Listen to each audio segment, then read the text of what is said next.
that set in Prague compared to the set you guys had in Vancouver for Forward Unto Dawn? Forward Unto Dawn is a very, very different scale of project in a weird way. It's in some ways much, much, much bigger. On a cost per minute basis, the TV show has to, by necessity, be cheaper than the TV commercial. But Forward Unto Dawn happened on a much bigger scale. We had this big studio lot in Prague, and a lot of like explosions and stuff happening. But Forward Unto Dawn was a big production. It was a real TV series, and it's a lot of actors, a lot of cranes, a lot of special effects, a lot of pyrotechnics, and actually a lot of fun. They were kind of like a sort of extended family for a while. Yeah, I saw that the limited edition will have like an extended 90-minute version. I mean, that's pretty close to movie length. So, It's I sat and recorded the director's commentary. I'm not the director, Stuart Handler is, but me and Kevin Grace, one of the other guys on the franchise team, did some sort of extended commentary on the 90-minute plus version, and it's edited together very differently than the series. It contains almost verbatim the same footage, but there's some connective pieces and some changes in the way that it's edited together. And that was the first time I'd sat and watched it as a whole piece. And it was really interesting. And to your point, it's basically movie length. It's not. There's a lot of movies that are actually shorter than that. And it was really interesting to see that narrative play out. It was built to be a series, but we always built it with that extended version in mind. So we kind of got the luxury of the best of both worlds out of that process. And I think it works. It works differently actually in both versions. And somebody asked me, which should I watch? Should I watch the serial or should I watch it as one piece? I don't think it matters. I think they both actually have something. It's a great way to rewatch it, is to see it broken up or to see it combined in that way. do you think this will satisfy the people that were looking forward to a big screen movie back when all that talk was going on?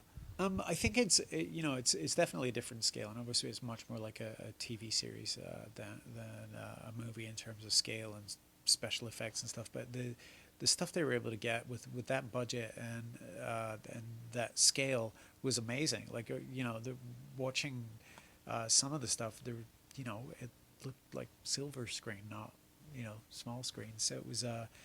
People ultimately are going to have to decide, and I'd encourage them to watch all the episodes and see how they feel about it. And it really the scale of the effects stuff and the sort of the scale of the story starts to ramp up, obviously, as the series goes on.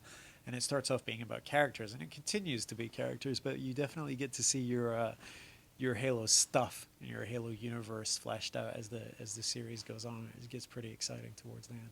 We've seen Mortal Kombat go this route with the episodic webisodes. You guys are doing it. Do you feel in some ways that it might be a better avenue for video games than the big screen, especially with so many big screen movies that have been adapted and have failed?